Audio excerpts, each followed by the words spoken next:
the world reigning greatest Halo player of all time, and two-time Critics' Choice nominee, Thomas Middleditch. Could you show off your gold that you already have? Okay, sure, no problem. My gold medal is this pencil here behind me, and of course my favorite prize is the eraser. LOL, we're having fun. It's me, Tommy. Oh, no, I did it. Oh, I fucked it up. Stop it. There we go. All right, check it out. Look at this trophy that I won. So this is, I guess we're talking about Emmys. I don't need one because I have a dog here on my lap, but then also a massive trophy. Goes all the way up to the ceiling. You see Master Chief up there. I'm a winner. First place. Wow. How grueling was that competition to have to go through? Not very grueling at all. No one was really a match for me. I kind of mopped the floor with my opponents, as I will this Emmy season. I like to think of the potential, like being nominated or whatever, having the other nominees as opponents. Of course. I mean, you guys, I'm sure you guys have like arm wrestling matches and everything else behind the scenes. Yes, it's very ruthless, this town, this biz. Well, unfortunately, Jeffrey Tambor beat you in that arm wrestling match this just a little while ago. You are though a two-time Critics' Choice nominee, and for Silicon Valley. And on the show, do you think you would have taken the same path that Richard took and told the truth about your girlfriend, or would you have maybe gone along with what Ehrlich was trying to muster up there? I think personally, I would lie and cheat and steal to get anything I wanted. No, I don't know. It was such a little lie, and Richard did choose to not tell it. So I have a little bit of honesty in me, but not that much. Now, in the audition process for Richard, which was it a normal one? Because it seems like you're, being a Halo world champion, you're not really much like Richard. You're a little different from him. So did you have to channel somebody else, opposite of you? And how was the audition process to even, get into that character? It was tough because, I'm such a cool guy, and I do cool things like play in Halo tournaments and have a headset that is clearly for cool guys. And, I have cool things like joysticks that are tremendously expensive and all kinds of stuff like that. So, it was a stretch. I had to do a lot of research and acting workshops to just even try and fathom what those dweebazoids in Silicon Valley were up to. Definitely. But the audition, in all honesty, I was working on an animated show with John Altschuler and Dave Krinsky, who also co-created the show. And at one point, they said to me, "Hey, we're working on this show for HBO, and we think you'd be great for the lead. We're going to write it with you in mind." And you hear that in Hollywood, and you go, "Yeah, right. I don't believe you." But it turns out they were telling the truth. And I still had to audition and, prove to HBO and everybody that I could do it. But, the character's name was Thomas for a while, which was cool. Wow. That's awesome. To have you in mind for writing this character and then to see where the show has gone must be must just be maybe more awesome than winning that Halo award. I would think. Yeah, it definitely makes the Halo award sweeter. Of course. Now, this season has kind of been an incredible one, or not kind of, it has been an incredible one for the show, not just attention-wise, but creatively as well. The stakes have kind of skyrocketed in the Pied Piper world with some crazy situations that keep actually hindering it from really taking off. But you, in terms of Richard, the confidence that you've displayed in the character has really kind of taken off. Last season, Richard was pretty low key, pretty soft spoken. And this season, you've kind of really had a chance to step up his game. You don't seem much like Richard, as mentioned. So was it a pretty great feeling to actually get to experience playing Richard as more of a I guess you would say badass than what he was last season. I like that what this season he's done has earned him the right as badass. Well, in the Pied Piper world, in the Pied Piper world, he's rock star. Yeah. Watch out for him.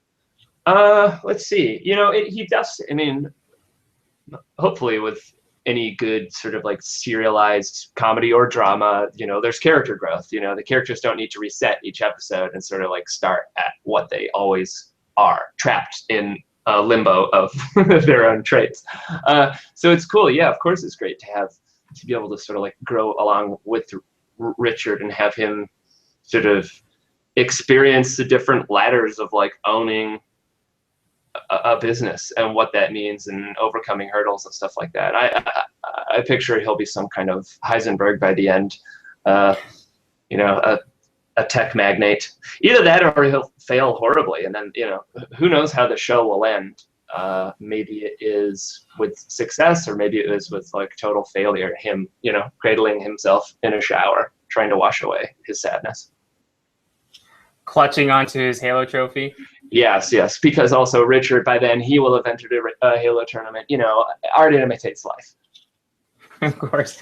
Well, I mean, you've gained some pretty great critical acclaim for the performance, including, as we mentioned, the Critics' Choice nominations and the Satellite nomination for lead comedy actor, and now you've gotten some pretty hefty Emmy buzz. I mean, has all of the attention that the show has gotten? It just won Best Comedy Series at the Critics' Choice and was nominated last year at the Emmys for Outstanding Comedy Series. Has all of the attention kind of come at a big surprise, or did you know? I mean, you have a name like Mike Judge and HBO attached to something, that there's potential for something like this to happen. Well, I think there's, when you put all the things on paper together, it definitely seems like there has some potential. But you never know. I mean, even when we were filming the first season, I was kind of like, I don't know how people will like this. It's always a lovely surprise that people seemingly unanimously agree that it's at least something to watch. Yeah, of course that's great. I mean, you do it to just hopefully put something good out there. It's something that you're proud of, and if people agree that it is good, I mean, that's like, you can't lie. You who doesn't like a pat on the back? So yeah, I mean, it's been great. It's been a lovely surprise, but I'm happy that it's happening for sure. Now, as I had just kind of mentioned, the Silicon Valley just did win Best Comedy Series, the Critics' Choice, and last year it kind of exploded onto the Emmy scene with a number of big nominations, including that Comedy Series nomination. When you heard the news, when you guys hear the news like this, especially I guess back to last Emmy season when you guys got that Comedy Series nomination, did it add any extra pressures going into the second season to make it that much better, or were you guys pretty relaxed and just kind of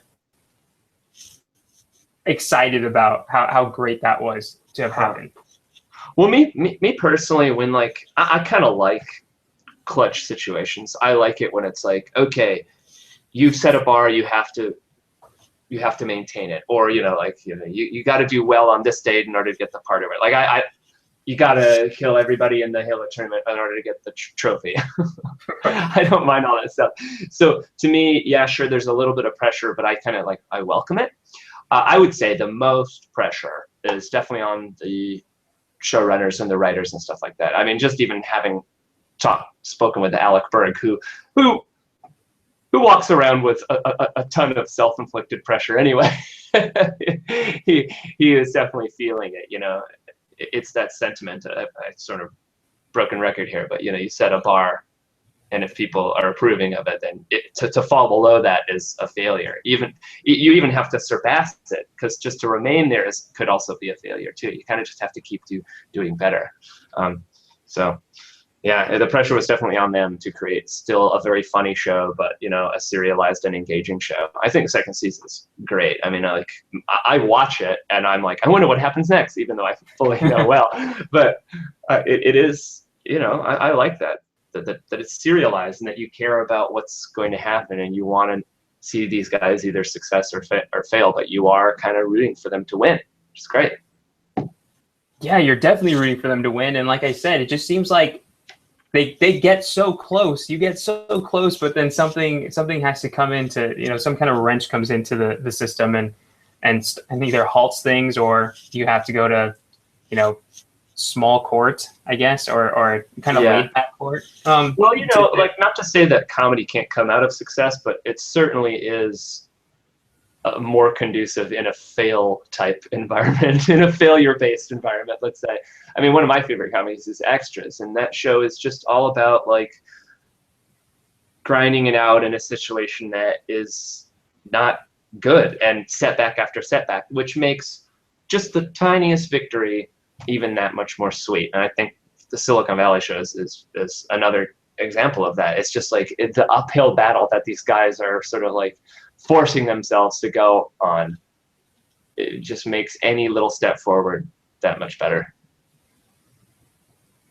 Now, back a little bit to the potential, or maybe kind of pressure. You guys deal in a very or your show deals in a very kind of I guess protective niche of people, to where if you have one algorithm wrong, or you pronounce something wrong, or something just doesn't make sense on the show, they could come back to you and you know, kind of maybe bash on you in whatever tech way they potentially can. Does that, you know, I know you guys, or I've read that you guys pay specific attention to make sure that everything is accurate.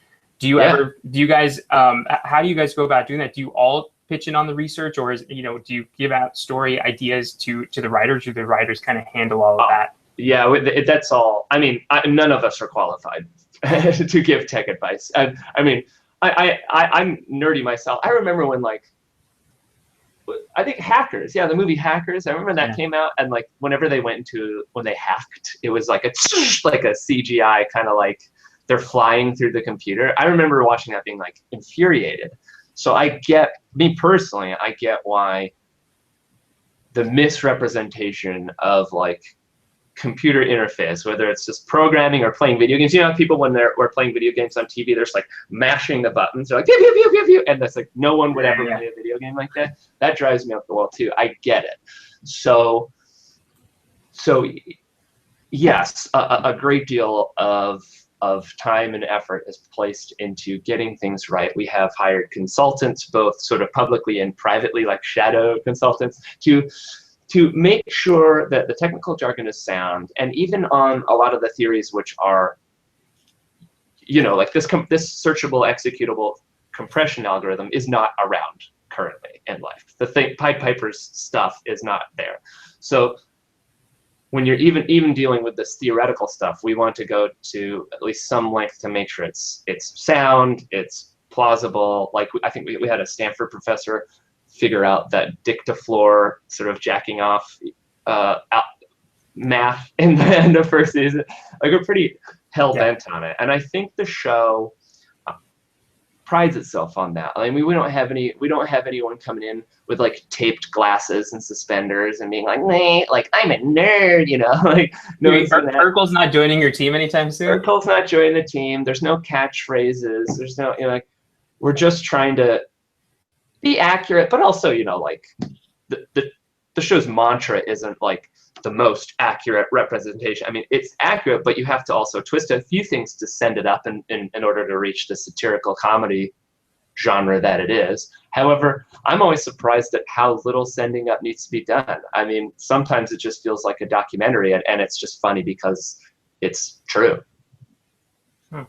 Like, I've had people from Silicon Valley come up and say, like, that thing that happened in that show, it felt like you took it from my life.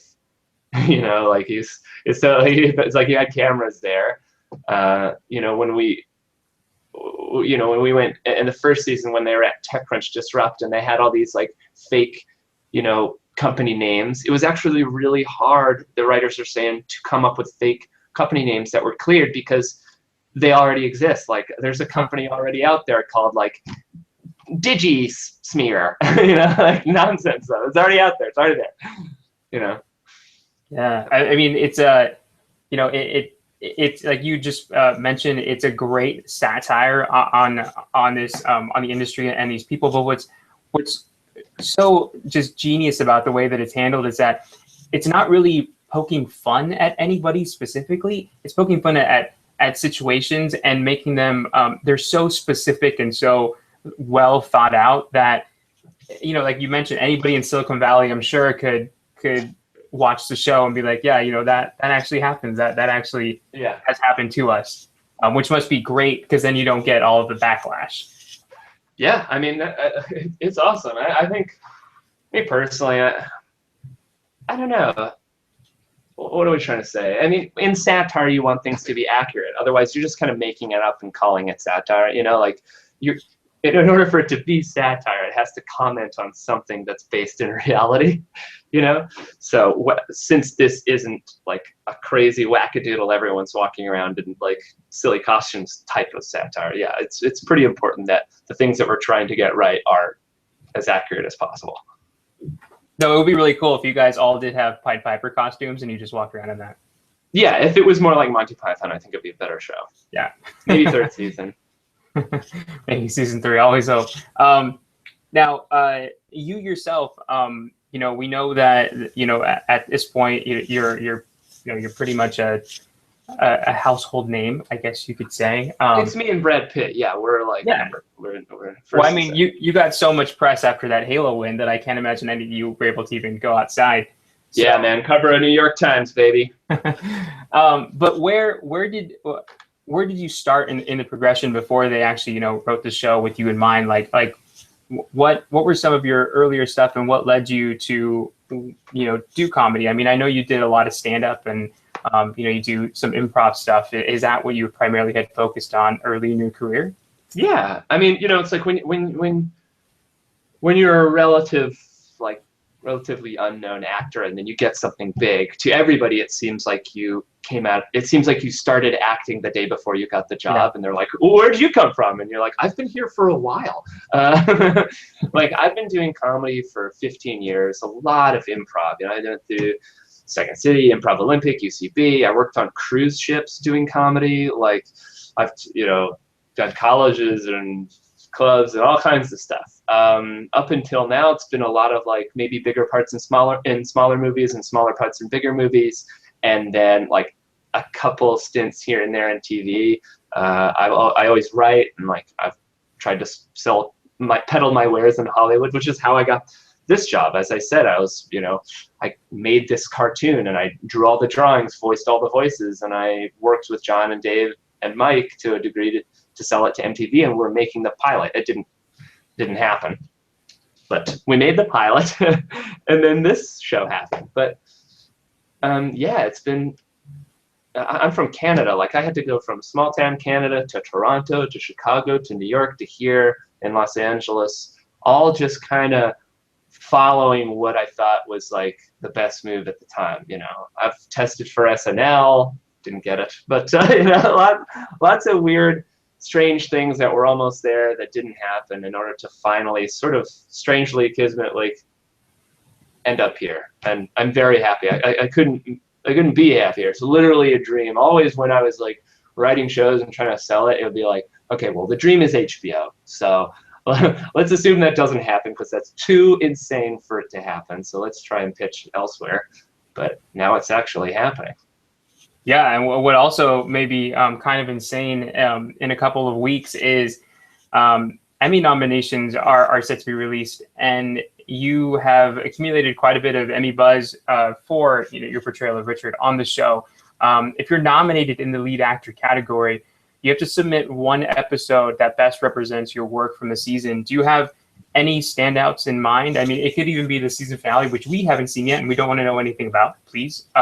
But, are there any standout episodes that you have that you think you would submit to an Emmy panel if you're nominated? Well, I haven't seen the last episode either, and I kind of forget. I remember some parts that happened, but I have the memory of an old man, so I do forget some of it. I guess the stuff that showcased like me on a personal level, I guess I would be pretty pleased to submit either this last one, because it was a bit of heart. Richard essentially poured out his like inner mantra there when they were when he was on the stand in that little courtroom. He really sort of was like, this is what I believe in, and this sucks that it can't be upheld. And that was actually pretty cool to exercise. Like, there's no jokes in this. This is just like this is him putting his heart out there. And I thought the episode before, where there was a lot of Russ Hannum and stuff, and like drinking the tequila shot, like coughing it up, I thought there was like some good like physical bits and, you know, Richard comedy that I was pretty pleased with. So either of the last two I'd be happy with.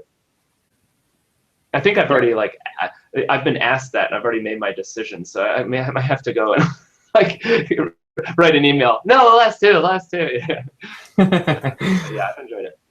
Well, those are both good choices. I'm with you on the last one. I think that that scene at the end that you're talking about was pretty great, and something that you know, we wouldn't expect after the grandiose Erlach admission up there. So yeah, it definitely seems that even in the comedy category, the awards want to see more than just like a joke.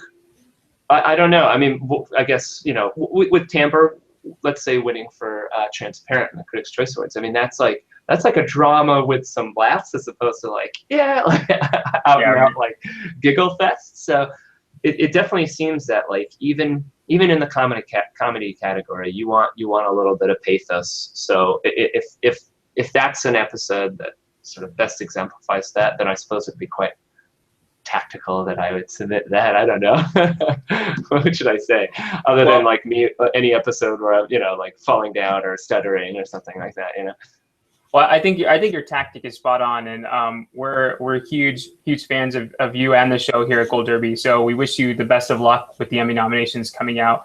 You know, you guys have been invited to the party before, and now hopefully you'll get individually invited this next time around. So best of luck and congrats on a great season 2. And you guys got renewed for season 3, like 2 episodes in, which is pretty incredible.